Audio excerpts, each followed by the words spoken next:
कवि रामधारी सिंह दिनकर यह मानते हैं कि यह जो मनुष्य है, यह जो भौतिक प्रगति कर रहा है, यह भौतिक प्रगति नहीं बल्कि उसे भावनात्मक प्रगति भी चाहिए। क्या कहते हैं? यह मनुष्य ब्रह्मांड का सबसे सुरम्य प्रकाश, कुछ छिपा सकते न जिससे भूमि या आकाश। क्या कहते हैं कवि कि यह जो मनुष्य है, यह आज संपूर्ण सृष्टि की शोभा है। वह ज्ञान विज्ञान से संपन्न अनंत प्रकाश का भंडार है। यह जो भूमि है, यह जो आकाश है, वह कोई भी ऐसा रहस्य नहीं है जो उस मनुष्य से छिपा सके। यह मनुष्य जिसकी शिखा उद्दाम कर रहे, जिसको चराचर भक्तियुक्त प्रणाम। और कभी क्या कह रहे हैं कि यह जो मनुष्य है, आज का जो मनुष्य है, वह मनुष्य के अंदर भौतिकता की तरफ और बौद्धिक पक्ष का प्रबल है। इसकी शिखा उद्दाम है, इसकी बुद्धि तीव्र है, और वह जो चराचर जगत है, जो चर और अचर हैं, जो सजग हैं, संवेदनशील हैं, सब भक्ति के साथ इस मनुष्य को प्रणाम कर रहे हैं। यह मनुष्य जो सृष्टि का श्रृंगार और यह जो आज का मानव है, जो बौद्धिक रूप से प्रबल है, वह सारी सृष्टि का, सारी संरचना का श्रृंगार है, सारी रचना का सौंदर्य है, ज्ञान का, विज्ञान का, आलोक का आगार। इस मनुष्य के पास ज्ञान है, विज्ञान है और आलोक का यह मनुष्य आगार है, अनंत प्रकाश का यह मनुष्य भंडार है। व्योम से पाताल तक सब कुछ इसी है ज्ञेय। धरती से व्योम मतलब आकाश, आकाश से लेकर के पाताल तक, पाताल धरती के नीचे का लोक, आकाश से लेकर के पाताल तक जो भी कुछ है, कुछ ऐसी चीज़ नहीं है जो मनुष्य के द्वारा जानी न गई हो, मनुष्य के द्वारा समझी न गई हो। श्रेय उसका बुद्धि पर चैतन्य उर की जीत। और यह जो मनुष्य है, वह बुद्धि से प्रबल है, चैतन्य उर की जीत। और इस मनुष्य ने हृदय को भी अपनी चेतना के द्वारा जीत लिया है। श्रेय मानव की असीमित, मानव से प्रीत।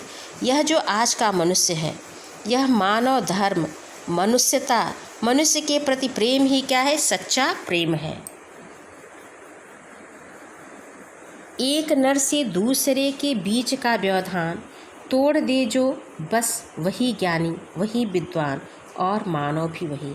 कवि क्या कह रहे हैं? जो आज का मनुष्य है, उसके अंदर बुद्धि की तो प्रबलता है, लेकिन भाव पक्ष का अभाव है। जो मनुष्य है, दूसरे के प्रति जो दुर्भावना है, दूसरे के प्रति के जो प्रेम का अभाव है, उस प्रेम के अभाव को जो तोड़ दे, वास्तव में वही मनुष्य ज्ञानी है, वास्तव में वही मनुष्य विद्वान है, वास्तव में वही मनुष्य मानव है। कवि क्या करें कि आज हमने बुद्धि के द्वारा सभी ज्ञान को, विज्ञान को, सब कुछ को प्राप्त कर लिया है।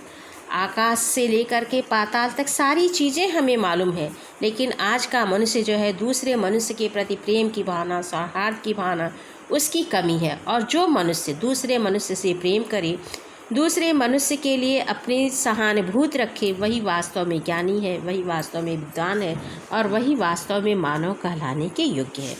तो यहाँ कवि यह बता रहे हैं कि मानव के प्रति प्रेम, करुणा, यही क्या है? सच्ची मनुष्यता है और वही वास्तव में सच्चा मानव है। यहाँ पे भाषा साहित्यिक खड़ी बोली है और यहाँ पे प्रगतिवादी भावना भी दिखाई दे रही है। आगे कवि क्या कह रहे हैं?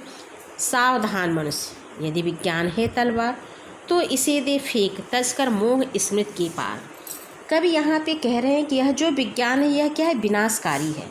यह विज्ञान क्या है? तलवार की तरह है और मनुष्य को सावधान करें। क्या कह रहे हैं कि हे मनुष्य, तुम सावधान हो जाओ। यह जो विनाशकारी विज्ञान है, यह जो विज्ञान तलवार की तरह है, इस विज्ञान के प्रति जो तुम्हारा मोह है, उस मोह को तुम त्याग दो, क्योंकि यह जो विज्ञान तुम्हारी प्रगति देने वाला है, यही विज्ञान तुम्हारे विनाश का भी कारक है। इसलिए हे मनुष्य, तुम इसके मोह में मत पड़ो, इसके मोह के भाव को अपने मन से निकाल दो। हो चुका है सिद्ध, है तो शिशु अभी अज्ञान। और कवि क्या कर रहे हैं कि इस विज्ञान के द्वारा तुम ऐसी मुक्ति पालो कि स्मृति के पार, कि इस विज्ञान की तुम्हें याद भी ना आए, इस प्रगति की तुम्हें याद भी ना आए। यह विभिन्न प्रकार से विनाश करने वाला विज्ञान है और यह पहले से ही सिद्ध हो चुका है। तो हे मनुष्य, तू अभी शिशु है, तू अबोध बच्चे की तरह। फूल कांटों की तुझे कुछ भी नहीं पहचान, तुम इतना अबोध है, इतना निर्बोध है कि तुम्हें फूल और कांटे की पहचान नहीं है। तुम अपने भले बुरे की पहचान करने में असमर्थ हो। खेल सकता तू नहीं, ले हाथ में तलवार। हे मनुष्य, तुम विज्ञान रूपी तीखी धार वाली तलवार को अपने हाथ में लेकर के नहीं खेल सकता है।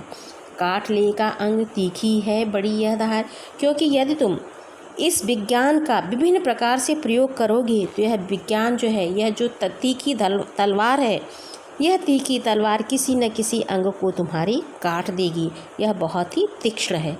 तो कवि कह रहे हैं कि जिस तरह से जो तलवार तीखी होती है, उससे खेलने पर वह शरीर के किसी अंग को ही नुकसान पहुंचा देती है, उसी तरह से यह जो आज का विज्ञान है, यह विज्ञान मनुष्य के नियंत्रण से बाहर है।